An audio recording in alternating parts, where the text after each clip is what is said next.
ನನ್ನ ಅಕೌಂಟ್ನ ಯಾರು ಫಾಲೋ ಮಾಡ್ತಾರೆ, ಯಾರು ಅನ್ಫಾಲೋ ಮಾಡ್ತಾರೆ ಅದ್ರ ಬಗ್ಗೆ ಗಮನ ಇಲ್ಲ.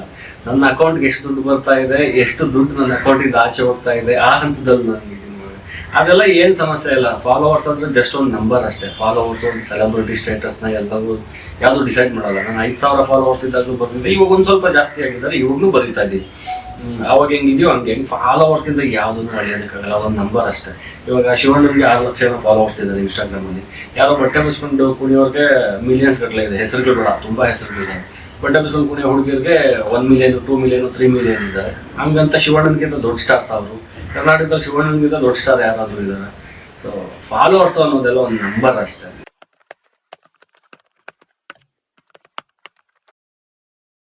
ಸುರಸುಂದ್ರ ಅವರ ಇವೆಂಟ್ ಸ್ಟುಡಿಯೋ ಕಾರ್ಯಕ್ರಮಕ್ಕೆ ಸ್ವಾಗತ. Thank you. ಇವತ್ತು ನಿಮ್ಮ ಜರ್ನಿ ಬಗ್ಗೆ ಒಂದಷ್ಟು ಟ್ರೆಂಡಿಂಗ್ ಟಾಪಿಕ್ಸ್ ಬಗ್ಗೆ ಮಾತಾಡೋಣ. ಮೊದಲನೇದಾಗಿ ಇವಾಗ ಸುರಸುಂದ್ರ ಅವಿನಾಶ್ ಅಂದ್ರೆ ಇವಾಗ ಇವೆಂಟ್ ಮ್ಯಾನೇಜ್ಮೆಂಟ್ ಮತ್ತೆ ಆಂಕರ್, ರೈಟರ್, ಒಂದಷ್ಟು ಟ್ರೆಂಡಿಂಗ್ ಟಾಪಿಕ್ಸ್ ಬಗ್ಗೆ ಸೋಷಿಯಲ್ ಮೀಡಿಯಾದಲ್ಲಿ ಬರೀತಾ ಇರ್ತೀರ. ಇವು ಗೊತ್ತು ನಿಮ್ಗೆ ಹಳೆ ಆ ವಿಡಿಯೋ ಜಾಕಿ, ಜೂನಿಯರ್ ಆರ್ಟಿಸ್ಟ್ ಆಗಿದ್ದ ಆ ಸುರಸುಂದ್ರ ಅವಿನಾಶ್ ಬಗ್ಗೆ ಹೇಳ್ತೀರಾ? ಅದೇನು ಒಂದು ಜರ್ನಿ ಅಷ್ಟೇ, ಅದೆಲ್ಲ ದಾಟ್ಕೊಂಡ್ಬಂದಿದೆ. ಇವೆಲ್ಲವನ್ನು ಹೇಳೋದಕ್ಕೆ ಒಂದು ದೊಡ್ಡ ಗೆಲುವು ಬೇಕು. ಆ ಗೆಲುವು ಸಿಕ್ಕಿದಾಗ ಅದು ಮಾತಾಡೋ ಮಜಾನೇ ಬೇರೆ, ಕೇಳೋ ಆಡಿಯನ್ಸೇ ಬೇರೆ. ಇವಾಗೇನು ಎಲ್ಲರದ್ದು ಸ್ಟ್ರಗಲಿಂಗ್ ಇದ್ದಿದ್ದೆ, ಆ ರೀತಿ ನಾನು ಸ್ಟ್ರಗಲಿಂಗ್ ಅನ್ನೋದಕ್ಕಿಂತ ಕೆಲಸ ಮಾಡ್ಕೊಂಬಂದಿದ್ದೀನಿ ಅಷ್ಟೇ. ಇವಾಗ ತುಂಬ ಜನ ಬೈತಾ ಇರ್ತಾರೆ, ನೀನು ಯಾವ್ದನ್ನ ಫಸ್ಟ್ ಒಂದು ಮಾಡಪ್ಪ ಅಂತ. ಸೊ ಹಂಗೆ ಏನು ಫ್ಲೋಲ್ಲಿ ಯಾವಾಗ ಏನು ಕೆಲಸ ಮಾಡಬೇಕು ಅನಿಸುತ್ತೋ ಹಂಗೆ ಅದೊಂದು ಜರ್ನಿ ಅಷ್ಟೇ. ಒಂದಷ್ಟು ಸಿನಿಮಾಗಳು ಜೂನಿಯರ್ ಆರ್ಟಿಸ್ಟ್ ಆಗಿ, ಒಂದಷ್ಟು ಮಾಧ್ಯಮಗಳಲ್ಲಿ ಆ್ಯಂಕರಾಗಿ ಕೆಲಸ ಮಾಡಿದ್ದೀನಿ, ತೆರೆ ಹಿಂದೆ ಕೆಲಸ ಮಾಡಿದ್ದೀನಿ, ಪ್ರೋಗ್ರಾಮ್ ಪ್ರೊಡ್ಯೂಸರ್ ಆಗಿ ಒಂದಷ್ಟು ವಾಹಿನಿಗಳಲ್ಲಿ. ಅದಾದಮೇಲೆ ಈಗ ಇವೆಂಟ್ ಮ್ಯಾನೇಜ್ಮೆಂಟ್ ನಡೀತಾ ಇದೆ, ಕ್ರೀಮ್ ಬಿಸ್ಕೆಟ್ ಎಂಟರ್ಟೈನ್ಮೆಂಟ್ಸ್ ಅಂತ ಫ್ಯಾಷನ್ ಇವೆಂಟ್ಸ್ ನಡೀತಾ ಇರುತ್ತೆ. ಅದ್ರ ಜೊತೆಗೆ ಸೋಷಿಯಲ್ ಮೀಡಿಯಾದಲ್ಲಿ ಸ್ವಲ್ಪ ಬರವಣಿಗೆ, ಅದು ಬಿಟ್ಟು ಸ್ಪೋರ್ಟ್ಸ್ ಕಂಟೆಂಟು ಒಂದಷ್ಟು ವೆಬ್ಸೈಟ್ಗಳಿಗೆ ಬರೀತೀನಿ ರೈಟರಾಗಿ. ಅದು ಈ ಥರದ್ದೊಂದು ಜರ್ನಿ ನಡೀತಾ ಇದೆ. ಅದೆಲ್ಲ ಅದ್ರ ಬಗ್ಗೆ ಖುಷಿ ಇದೆ ಅಷ್ಟೇ. ಆ್ಯಕ್ಚುಲಿ ನಿಮ್ಮ ಹೆಸರು ಅವಿನಾಶ್ ಅಂತ. ಈ ಅವಿನಾಶ್ ಸುರಸುಂದ್ರ ಅವಿನಾಶ್ ಆಗಿದೆ ಯಾಕೆ? ಅದು ನಾನು ತುಂಬ ಕಡೆ ಹೇಳ್ಬಿಟ್ಟಿದ್ದೀನಿ. ಅದು ಹೆಂಗಾಗ್ಬಿಟ್ಟಿದೆ ಅಂದರೆ ಹೇಳಿ ನನಗೆ ಬೇಜಾರಾಗ್ಬಿಟ್ಟಿದೆ. ಏನಿಲ್ಲ, ನನ್ನ ಹೆಸರು ಅವಿನಾಶ್ ಅಂತ, ಫಸ್ಟು ವಿಜಯ್ ಅವಿನಾಶ್ ಅಂತಿತ್ತು. ಓಕೆ. ನಾನು ಮಾಧ್ಯಮಗಳಲ್ಲಿ ಕೆಲಸ ಮಾಡೋದನ್ನು ನಿಲ್ಲಿಸಿದೆ, ವಿಜಯ್ ಆಗಿದ್ನಲ್ವ. ಸೊ ಅದು ನಿಲ್ಸಿದ್ಮೇಲೆ ಅದು ವಿಜಯ್ ಅನ್ನೋದು ಬೇಡವಲ್ಲ, ತೆಗಿಬೇಕಲ್ವ. ಇನ್ನು ಯಾಕೆ ಸುಮ್ಮನೆ, ಯಾಕಂದರೆ ವಿಜಯ್ ಅಂತಿದ್ರೆ ಹೊಸದಾಗಿ ಯಾರನ್ನ ಫಾಲೋ ಮಾಡೋರು, ಬರೋರು, ಆ್ಯಂಕರು ಯಾವ ಚಾನಲ್ ಅನ್ನೋ ಕನ್ಫ್ಯೂಷನ್ ಇರುತ್ತೆ. ಆ್ಯಂಡ್ ಇರೋರು ಕೂಡ ಇವಾಗ ಯಾವ ಚಾನಲಲ್ಲಿ ಕೆಲಸ ಮಾಡ್ತಾ ಇದ್ದೀರಾ ಅಂತ ಕೇಳ್ತಾ ಇದ್ರು. ನನಗೆ ಮಾಡ್ತಾ ಇಲ್ಲ, ಬಿಟ್ಟಿದ್ದೀನಿ. ಆ ವಿಜಯ್ ಹಾಕಬೇಕು ಅಂದ್ಬಿಟ್ಟು ತೆಗಿಬೇಕು ಅಂತ ಡಿಸೈಡ್ ಮಾಡಿದೆ. ಅದಕ್ಕೆ ಮುಂಚೆ ದಿನ ಒಂದು ಪೋಸ್ಟ್ ಹಾಕಿದ್ದೆ, ಒಂದು ಫೋಟೋ ಹಾಕಿ ಸುಮ್ಮನೆ ಒಂದು ಫನ್ನಿ ಕ್ಯಾಪ್ಷನ್, ಸುರಸುಂದ್ರನೇ ಅಲ್ವಾ ಅಂತ. ಒಂದಷ್ಟು ಕಮೆಂಟ್ ಸುರಸುಂದ್ರ ಹಾಗೆ ತಮಾಷೆಗೆ ಇಟ್ಕೊಂಡಿದ್ದು, ಯಾವ ಸೀರಿಯಸ್ಸು ಇಲ್ಲ, ಅದರಿಂದ ಏನು ದೊಡ್ಡ ಕಾರಣನೂ ಇಲ್ಲ. ನಾನು ಯಾವಾಗಲೂ ಹೇಳ್ತಾ ಇರ್ತೀನಿ, ನನಗೆ ಹೆಸರು ಯಾರೂ ಕೊಟ್ಟಿದ್ದಲ್ಲ, ನಾನೇ ಇಟ್ಕೊಂಡಿದ್ದು, ನಾನು ಸ್ವಯಂ ಘೋಷಿತ ಸುರಸುಂದ್ರ ಅಂತ. ಸೊ ಹಾಗಾಗಿ ಒಂದು ಹೆಸರು ಆದಮೇಲೆ ಎಲ್ಲರ ಮನೇಲೂ ಒಂದು ಹೆಸರಿಟ್ಟಿರ್ತಾರೆ, ಹಂಗೆ ನಮ್ಮ ಮನೇಲೂ ಇಟ್ಟಿದ್ದಾರೆ, ಅವಿನಾಶ್ ಅಂತ ಇಟ್ಟಿದ್ದಾರೆ. ಅದ್ರ ಹಿಂದೆ ನಾನು ಸುರಸುಂದ್ರ ಅಂತ ಸೇರಿಸ್ಕೊಂಡಿದ್ದೀನಿ ಅಷ್ಟೇ. ಸೊ ಸುಂದ್ರ ಅಂತ ಇಟ್ಕೊಂಡಿದ್ದೀನಿ ಅಂದರೆ ನಾನೇನು ಸುಂದ್ರನೂ ಅಲ್ಲ, ಏನೂ ಅಲ್ಲ. ನಾನು ಯಾವಾಗಲೂ ಹೇಳ್ತಾ ಇರ್ತೀನಿ, ಸರಸ್ವತಿ ಅಂತ ಹೆಸರಿಟ್ಕೊಂಡಿರೋರೆಲ್ಲ ಏನು ರ್ಯಾಂಕ್ ಸ್ಟೂಡೆಂಟ್ಗಳ, ಅಥವಾ ಲಕ್ಷ್ಮಿ ಅಂತ ಹೆಸರಿಟ್ಕೊಂಡಿರೋರೆಲ್ಲ ಏನು ಕೋಟ್ಯಾಧೀಶ್ವರ ಅಂತ. ಸೊ ಹಾಗಾಗಿ ಒಂದು ಮನುಷ್ಯ ಅಂದಮೇಲೆ ಗುರ್ಸೋದಕ್ಕೆ ಒಂದು ಹೆಸರು ಬೇಕು. ಅಪ್ಪ ಅಮ್ಮ ಅವಿನಾಶ್ ಅಂತ ಇಟ್ಟಿದ್ದಾರೆ, ನಾನು ಸುರಸುಂದ್ರ ಅಂತ ಸೇರಿಸ್ಕೊಂಡಿದ್ದೀನಿ ಇಷ್ಟೇ. ಅಂದರೆ ನೀವು ಸೋಷಿಯಲ್ ಮೀಡಿಯಾದಲ್ಲಿ ಟ್ರೆಂಡಿಂಗ್ ಟಾಪಿಕ್ಸ್ ಬಗ್ಗೆ ಬರೀತಾ ಇರ್ತೀರ. ಅದು ಫಾಲೋವರ್ಸು ಕೆಲವು ಸಲ ರೈಸು ಆಗ್ತಾರೆ, ಹಂಗೆ ಡೌನು ಆಗ್ಬಿಡ್ತಾರೆ. ಅದ್ರ ಬಗ್ಗೆ ಮಾಡ್ತಾರೆ ಮತ್ತೆ ಅನ್ಫಾಲೋ ಮಾಡ್ತಾರೆ. ನಾನು ಇವಾಗ ಯಾವ ಹಂತದಲ್ಲಿದ್ದೀನಿ ಅಂದರೆ, ನನ್ನ ಅಕೌಂಟನ್ನ ಯಾರು ಫಾಲೋ ಮಾಡ್ತಾರೆ, ಯಾರು ಅನ್ಫಾಲೋ ಮಾಡ್ತಾರೆ ಅದ್ರ ಬಗ್ಗೆ ಗಮನ ಇಲ್ಲ. ನನ್ನ ಅಕೌಂಟ್ಗೆ ಎಷ್ಟು ದುಡ್ಡು ಬರ್ತಾ ಇದೆ, ಎಷ್ಟು ದುಡ್ಡು ನನ್ನ ಅಕೌಂಟಿಂದ ಆಚೆ ಹೋಗ್ತಾ ಇದೆ, ಆ ಹಂತದಲ್ಲಿ ನಾನು ಇದ್ದೀನಿ ಇವಾಗ. ಅದೆಲ್ಲ ಏನು ಸಮಸ್ಯೆ ಇಲ್ಲ. ಫಾಲೋವರ್ಸ್ ಅಂದರೆ ಜಸ್ಟ್ ಒಂದು ನಂಬರ್ ಅಷ್ಟೇ. ಫಾಲೋವರ್ಸ್ ಒಂದು ಸೆಲೆಬ್ರಿಟಿ ಸ್ಟೇಟಸ್ನ ಎಲ್ಲವೂ ಯಾವುದು ಡಿಸೈಡ್ ಮಾಡಲ್ಲ. ನಾನು 5,000 ಫಾಲೋವರ್ಸ್ ಇದ್ದಾಗಲೂ ಬರ್ತಿದ್ದೆ, ಇವಾಗ ಒಂದು ಸ್ವಲ್ಪ ಜಾಸ್ತಿ ಆಗಿದ್ದಾರೆ, ಇವಾಗಲೂ ಬರೀತಾ ಇದ್ದೀನಿ. ಅವಾಗ ಹೆಂಗಿದೆಯೋ ಹಂಗೆ ಫಾಲೋವರ್ಸಿಂದ ಯಾವುದನ್ನು ಅಳಿಯೋದಕ್ಕಾಗಲ್ಲ, ಅದೊಂದು ನಂಬರ್ ಅಷ್ಟೇ. ಇವಾಗ ಶಿವಣ್ಣನಿಗೆ 6 ಲಕ್ಷ ಫಾಲೋವರ್ಸ್ ಇದ್ದಾರೆ ಇನ್ಸ್ಟಾಗ್ರಾಮಲ್ಲಿ. ಯಾರೋ ಬಟ್ಟೆ ಬಚ್ಕೊಂಡು ಕುಣಿಯೋರಿಗೆ ಮಿಲಿಯನ್ಸ್ ಗಟ್ಟಲೆ ಇದೆ, ಹೆಸರುಗಳು ಬೇಡ, ತುಂಬ ಹೆಸರುಗಳಿದ್ದಾವೆ. ಬಟ್ಟೆ ಬಚ್ಕೊಂಡು ಕುಣಿಯೋ ಹುಡುಗಿಯರಿಗೆ 1 ಮಿಲಿಯನ್, 2 ಮಿಲಿಯನ್, 3 ಮಿಲಿಯನ್ ಇದ್ದಾರೆ. ಹಂಗಂತ ಶಿವಣ್ಣನಿಗಿಂತ ದೊಡ್ಡ ಸ್ಟಾರ್ಸ್ ಅವರು. ಕರ್ನಾಟಕದಲ್ಲಿ ಶಿವಣ್ಣನಿಗಿಂತ ದೊಡ್ಡ ಸ್ಟಾರ್ ಯಾರಾದರೂ ಇದ್ದಾರೆ. ಸೊ ಫಾಲೋವರ್ಸು ಅನ್ನೋದೆಲ್ಲ ಒಂದು ನಂಬರ್ ಅಷ್ಟೇ. ಬರವಣಿಗೆಯಿಂದ ಬರ್ತಿದ್ದಾರೆ, ನನ್ನಿಂದ ಯಾವುದೂ ಅಲ್ಲ. ಅದು ಏನು ಕರೆಂಟ್ ಅಫೇರ್ಸ್ ನೀವು ಹೇಳಿದ್ವಲ್ಲ, ಬರವಣಿಗೆ ಬಗ್ಗೆನೂ ನೀವು ಹೇಳಿದ್ರಿ, ಇವಾಗ ಟ್ರೆಂಡಿಂಗ್ ಟಾಪಿಕ್ಸ್ ಬಗ್ಗೆ ಬರೀತಾ ಇರ್ತೀರ ಅಂತ. ನಾನು ಕತೆ, ಕವನ, ಕಾದಂಬರಿ ಬರೆಯೋದಕ್ಕೆ ಬರಲ್ಲ. ನಾನು ಅಷ್ಟೊಂದು ಜಾಸ್ತಿ ಓದ್ಕೊಂಡು ಇಲ್ಲ, ಆ್ಯಂಡ್ ಅಷ್ಟು ಜ್ಞಾನನೂ ನನಗಿಲ್ಲ. ಕರೆಂಟ್ ಅಫೇರ್ಸು ಅಂದರೆ ಪ್ರಸ್ತುತ ವಿದ್ಯಮಾನ, ಟ್ರೆಂಡಿಂಗ್ ಏನು ನಡೀತಾ ಇರುತ್ತೆ ಅದು. ಇವಾಗ ಗುಂಡನ್ ಜೋಕ್ಸ್ ಹೇಳು ಅಂದ್ರೆ ಬರಲ್ಲ. ಒಂದು ಊರಲ್ಲಿ ಒಬ್ಬ ಗುಂಡ ಇದ್ದ ಅಂತ ನಾನೇನು ಬರೆಯಲ್ಲ, ಅಥವಾ ಹಳೇದು ಅದು ಇದು ಏನೂ ಬರೆಯಲ್ಲ. ಆ ಕ್ಷಣಕ್ಕೆ ಏನು ನಡೀತಾ ಇರುತ್ತೆ ಕರೆಂಟ್ ಅಫೇರ್ಸು. ಒಂದು ಸಿನಿಮಾ ಏನೋ ರಿಲೀಸ್ ಆಗಿದ್ರೆ ಸಿನಿಮಾ ಬಗ್ಗೆ ಬರೀತೀನಿ. ಆ್ಯಂಡ್ ಪೊಲಿಟಿಕಲಿ ಏನಾದರೂ ಬೆಳವಣಿಗೆ ಆಗ್ತಾಯಿದ್ರೆ ಪೊಲಿಟಿಕ್ಸ್ ಬಗ್ಗೆ ಬರೀತೀನಿ. ಇಲ್ಲ ಏನೋ CD ಹಗರಣ ಯಾವುದಾದ್ರೂ ರಿಲೀಸ್ ಆದರೆ ಆ CD ಬಗ್ಗೆ ಬರಿತೀನಿ. ಹಂಗೆ ಕರೆಂಟ್ ಅಫೇರ್ಸ್ ಏನು ನಡೀತಾ ಇರುತ್ತೋ ಸಿನಿಮಾ, ರಾಜಕೀಯ, ಕ್ರೀಡೆ ಇದ್ರ ಬಗ್ಗೆ ಬರಿತಾ ಇರ್ತೀನಿ ಅಷ್ಟೇ. ಆ್ಯಂಡ್ ಕನ್ನಡ ಯಾವತ್ತೂ ಇದೆ, ಕನ್ನಡ ಎಲ್ಲದಕ್ಕಿಂತ ದೊಡ್ಡದು, ಏನು ವಿಶೇಷತೆ ಇಲ್ಲ. ಆ ಪದಗಳ ಜೊತೆ ಆಟ ಅಷ್ಟೇ. ಅಲ್ಲಿ ಏನೋ ಒಂದು ಸ್ವಲ್ಪ ಆ ಕಡೆ ಈ ಕಡೆ ಏನೋ ಮಾಡ್ಬೋದು, ಜನರು ಇಷ್ಟಪಡ್ತಾರೆ, ರೀಚ್ ಆಗುತ್ತೆ, ಖುಷಿ ಇದೆ ಅದ್ರ ಬಗ್ಗೆ. ನಿಮ್ಗೆ ಟ್ರೋಲ್ ಪೇಜ್ಗಳು ಎಷ್ಟಿದಾವೆ ಅಂತ? ಯಾಕೆ ಸೋಷಿಯಲ್ ಮೀಡಿಯಾದಾಗಲೂ ಬಂದಿರೋ ಕಂಟೆಂಟ್ ಎಲ್ಲಾದ್ರೂ ಒಂದು ಟ್ರೋಲ್ ಪೇಜಲ್ಲಿ ಕಾಣಿಸ್ತಾ ಇದ್ದೀನಿ. ಇದು ತುಂಬ ವರ್ಷದಿಂದ ಈ ಪ್ರಶ್ನೆ ಯಾರಾದರೂ ಕೇಳ್ತಾ ಇರ್ತಾರೆ, ಇನ್ಬಾಕ್ಸಿಗೆ ಬಂದು ಅದು ಇದು ಅಣ್ಣ ಆ ಟ್ರಾಲ್ ಪೇಜ್ ನಿಮ್ದ, ಈ ಟ್ರಾಲ್ ಪೇಜ್ ನಿಮ್ದ. ನೀವು ನಂಬಲ್ಲ ದೇವರನ್ನ, ಯಾವ ಟ್ರಾಲ್ ಪೇಜು ಇಲ್ಲ ನಂದು. ನಾನು ಯೂಸ್ ಮಾಡ್ತಾ ಇರೋದು ಇಷ್ಟೇ, ಒಂದು ನನ್ನ ವಾಟ್ಸಪ್ಪು, ಇನ್ನೊಂದು ನನ್ನ ಫೇಸ್ಬುಕ್ ಅಕೌಂಟು, ಇನ್ನೊಂದು ನನ್ನ ಇನ್ಸ್ಟಾ ಅಕೌಂಟು. ಕ್ರೀಮ್ ಬಿಸ್ಕೆಟ್ ಎಂಟರ್ಟೈನ್ಮೆಂಟ್ಸು ನಮ್ಮ ಕಂಪನಿ ಅದು. ನನ್ನ ಕ್ರೀಮ್ ಬಿಸ್ಕೆಟ್ ಅಕೌಂಟ್ ಕೂಡ ನಾನು ಯೂಸ್ ಮಾಡ್ತಾ ಇಲ್ಲ. ಅದು ಇದಿದ್ದಾರೆ, ಟೀಮ್ ಇದ್ದಾರೆ, ಅವರೇ ನೋಡ್ಕೊತಾರೆ. ಕ್ರೀಮ್ ಬಿಸ್ಕೆಟ್ ನಮ್ಮ ಕಂಪನಿ ಇದೆ, ನಾನು ಯೂಸ್ ಮಾಡೋದಕ್ಕಾಗ್ತಾ ಇದೆ. ಟ್ರಾಲ್ ಪೇಜಸ್ ನಾನು ಏನಕ್ಕೆ ಇಟ್ಕೊಂಡು, ಅದಕ್ಕೆಲ್ಲ ಎಲ್ಲಿ ಟೈಮ್ ಇದೆ. ಏನು ಬರವಣಿಗೆ ಇಷ್ಟ ಆದಾಗ ಒಂದಷ್ಟು ಜನ ತೊಗೊಂಡು ಹಾಕ್ಕೊತಾರೆ, ಏನು ಮಾಡೋದಕ್ಕಾಗಲ್ಲ. ಮುಂಚೆ ಬೇಜಾರಾಗ್ತಾಯಿತ್ತು ಆ್ಯಕ್ಚುಲಿ. ಸ್ಟಾರ್ಟಿಂಗ್ ನಾನು ಯಾವಾಗ ಹೊಸದಾಗಿ ಬರೆಯೋದಕ್ಕೆ ಶುರು ಮಾಡಿದ್ನೋ ಅವಾಗ ಯಾರಾದರೂ ಕದ್ರೆ ಬೇಜಾರಾಗ್ಬಿಡ್ತಾಯಿತ್ತು. ಎಷ್ಟೆಲ್ಲ ತಲೆ ಓಡಿಸಿ ಬರ್ತಿದ್ದೀನಿ, ಹಿಂಗೆ ಕದ್ಬಿಟ್ರಲ್ಲ, ತುಂಬ ಜನ ಹಿಂಗೆ ಮಾಡ್ತಾರಲ್ವ, ಅದು ಹೆಸರು ಕೂಡ ತೆಗೆದುಬಿಡ್ತಾರೆ. ಅದೇನೋ ಕಪ್ಪದಾಗ ಒಂದು ಇದು ಹೇಳಿದ್ಬಿಟ್ಟು ನಮ್ಮ ಹೆಸರಿಗೆ ಇದು ಮಾಡಿಬಿಡ್ತಾರೆ. ನಾನು ಹೇಳಿದೆ ನಮ್ಮ ಹೆಸರಿಗೆ ಬಸಿ ಬಳಿಯೋದಕ್ಕೆ ಅಂದರೆ ಇದೇ ನೋಡಿ ಅಂತ. ಸೊ ಹಂಗೆಲ್ಲ ಮಾಡ್ತಾರೆ. ಆವಾಗ ಬೇಜಾರಾಗ್ತಾಯಿತ್ತು. ಇವಾಗ ತುಂಬ ವರ್ಷದಿಂದ ತುಂಬ ನೋಡ್ಕೊಂಬಂದ್ಬಿಟ್ಟಿದ್ದೀನಲ್ವ, ಬೇಜಾರಾದರೆ ಯಾರನ್ನ ಮೆನ್ಷನ್ ಮಾಡಿದ್ರು ನಾನೇನು ಹೇಳಲ್ಲ, ಅಲ್ಲಿ ಕಾಣಿಸಿದ್ರು ನಾನು ಕಮೆಂಟ್ ಮಾಡಲ್ಲ ಈ ಪೋಸ್ಟ್ ನಂದು ಅಂತ. ಪಾಪ ನನ್ನ ಫ್ರೆಂಡ್ಸು ಅಲ್ಲಿ ಮೆನ್ಷನ್ ಮಾಡ್ತಾ ಇರ್ತಾರೆ, ಇದು ಹಿಂಗೆ ಬರ್ದಿರೋದು, ಅವಿನಾಶ್ ಬರ್ದಿರೋದು, ಸುಂದ್ರ ಬರ್ದಿರೋದು, ನಮ್ಮ ಅಣ್ಣ ಬರ್ದಿರೋದು ಅಂತ. ಸೊ ನಂಗೆ ಬೇರೆಯವ್ರ ಬಗ್ಗೆ ಬೇಜಾರಿದೆ, ಯಾರಾದರೂ ಹೊಸದಾಗಿ ಬರೆಯೋದಕ್ಕೆ ಶುರು ಮಾಡಿರ್ತಾರಲ್ವ, ಸೊ ಅವ್ರಿಗೆ ಆ ಕ್ರೆಡಿಟ್ ಸಿಗಬೇಕು. ಯಾಕಂದರೆ ಅವಾಗ ಯಾರೊಬ್ಬರು ಕ್ರಿಯೇಟಿವಾಗಿ ಏನೋ ಬರೆಯೋದಕ್ಕೆ ಶುರು ಮಾಡ್ತಾರೆ, ನೀವು ಕದ್ಬಿಟ್ರೆ ಅವ್ನ ಕ್ರಿಯೇಟಿವಿಟಿನ ಹಾಳು ಮಾಡ್ತಾ ಇದ್ದೀರಾ. ಅವ್ನು ನೆಕ್ಸ್ಟ್ ಬರೀಬೇಕು ಅನ್ಸಲ್ಲ. ಒಬ್ಬ ಬರಹಗಾರನ ನೀವು ಹಾಳು ಮಾಡ್ತಾ ಇದ್ದೀರಾ, ಹುಟ್ಟಬೇಕಾದ್ರೇ ಸಾಯಿಸ್ತಾ ಇದ್ದೀರಾ. ನಂದು ಬಿಡಿ ನಡೆಯುತ್ತೆ, ನಂದೇನಿಲ್ಲ, ಅದೇನೋ ರಾಂಗ್ ಸ್ಟೇಟ್ಮೆಂಟ್ ಆಗಬಾರ್ದು. ಇದು ಬರಹಗಾರ ಅಂದರೆ ನಂದು ಬಿಡಿ ನಡೀತಾ ಇರೋ ದೊಡ್ಡ ಬರಹಗಾರ ಅಲ್ಲ, ನನಗೆ ಬೇಜಾರಾಗಲ್ಲ ಅಂತ ಹೇಳಿದ್ದು. ನಾನು ಇಷ್ಟೇ, ನಾನು ಹುಳನೇ, ಸಣ್ಣ ಹುಳನೇ, ನನಗೆ ಬೇಜಾರಾಗಲ್ಲ ಅಂತ ಅಷ್ಟೇ ಹೇಳಿದ್ದು. ಅದು ಬಿಟ್ಟರೆ ಬರವಣಿಗೆ ಕೆಲಸ ನಡೀತಾ ಇರುತ್ತೆ. ಸೊ ಕದಿಯೋರು ಕದೀತಾರೆ, ಏನು ಮಾಡೋದಕ್ಕಾಗಲ್ಲ. ಕ್ರೆಡಿಟ್ಸ್ ಕೊಟ್ಟರೆ ಏನೂ ಆಗಲ್ಲ. ಆ್ಯಂಡ್ ತುಂಬ ಜನ, ಇನ್ನೊಂದೇನೆಂದರೆ ತುಂಬ ಜನ ಹೇಳಿದ್ದಾರೆ ನನಗೆ, ಎಲ್ಲರೂ ರೀಲ್ಸ್ ಮಾಡ್ತಿದ್ದಾರೆ ಇವಾಗ, ನೀವು ಮಾಡಿ, ನೀವೇನು ಬರಿತೀರೋ ಅದನ್ನೇ ವಿಡಿಯೋ ಮಾಡಿ ಹಾಕಿದ್ರೆ ಇನ್ನೂ ಚೆನ್ನಾಗಿ ಇದು ಬರುತ್ತೆ. ಯಾಕಂದರೆ ನೀವು ಬರೆಯೋದನ್ನು ಕದಿಬೋದು, ಇದು ಮಾಡಬಹುದು. ವಿಡಿಯೋ ಕದಿಯೋದಕ್ಕಾಗಲ್ಲ. ವಿಡಿಯೋ ಅಂದರೆ ನಿಮ್ಮ ಫೋಟೋನೇ ಇರುತ್ತೆ, ಅದು ವೈರಲ್ ಆದ್ರೂ. ಸೊ ಕಾಪಿ ರೈಟ್ಸ್ ಇರುತ್ತೆ.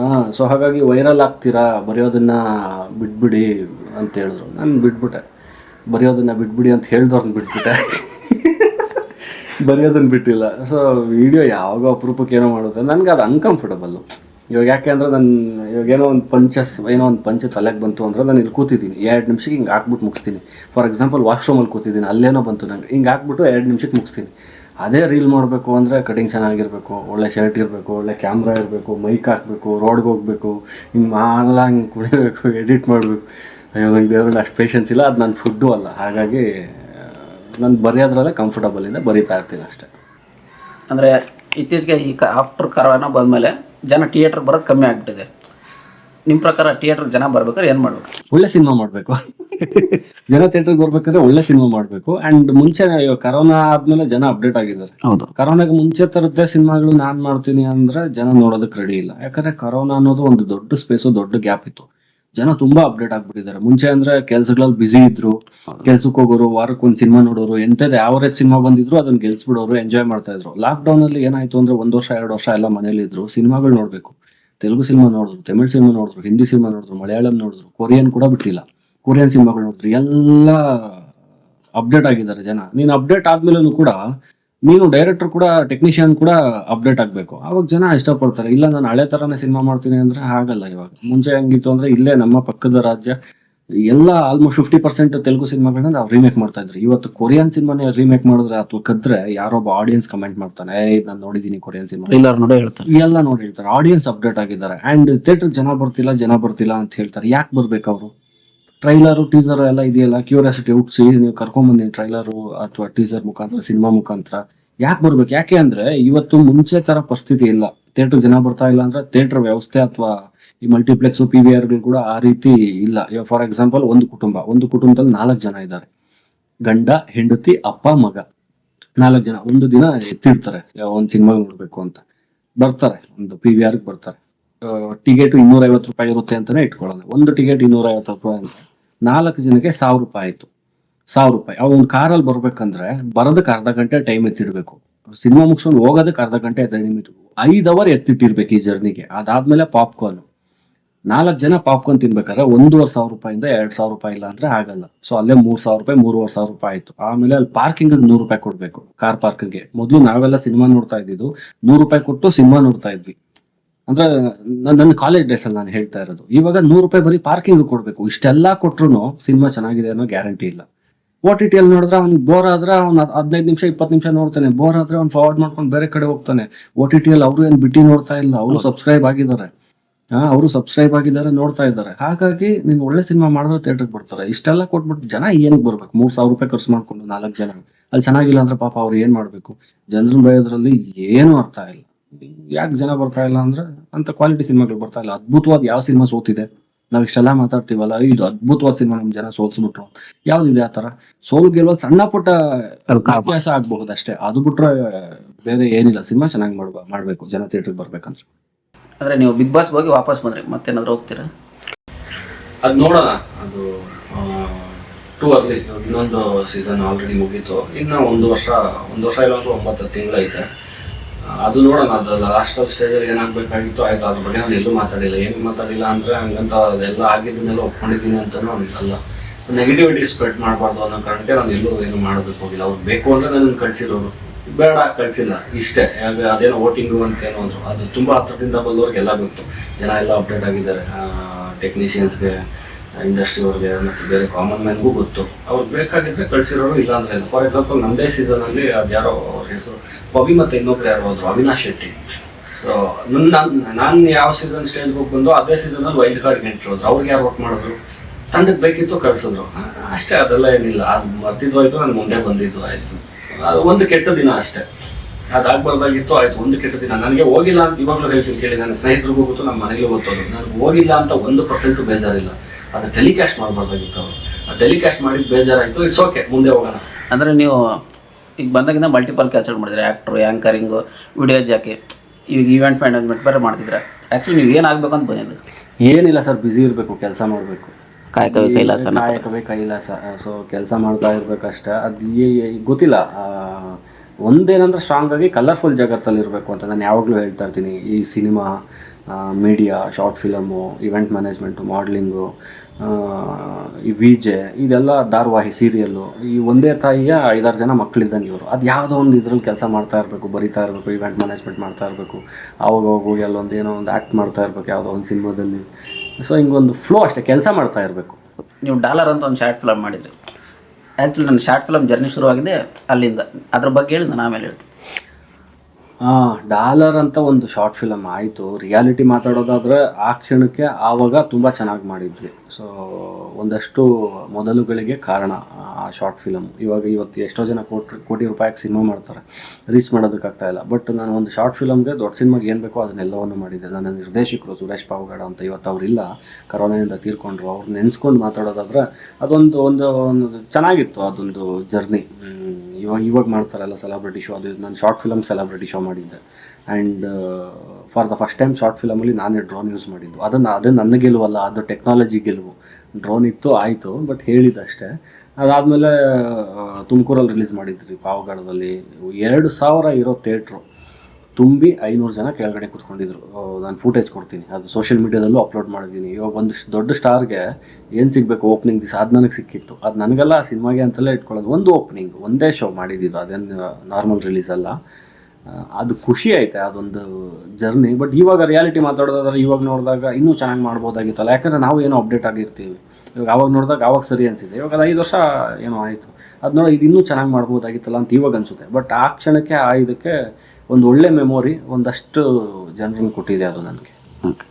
ಆ್ಯಕ್ಚುಲಿ ನಾನು ಆ ಶಾರ್ಟ್ ಫಿಲಮ್ ನೋಡಿದ್ಮೇಲೆ ನನ್ನ ಗೌರವ್ ಯಾದವ್ ಪರಿಚಯ ಆಗಿದ್ದು. ಓಕೆ, ಅಲ್ಲಿಂದ ನಾನು ಒಂದು ಶಾರ್ಟ್ ಫಿಲಮ್ ಮಾಡೋಕೆ ಅವರು ಸಪೋರ್ಟ್ ಮಾಡೋದು. ರೈಟಿಂಗ್ ಏನೋ ಗೊತ್ತಿರಲಿಲ್ಲ.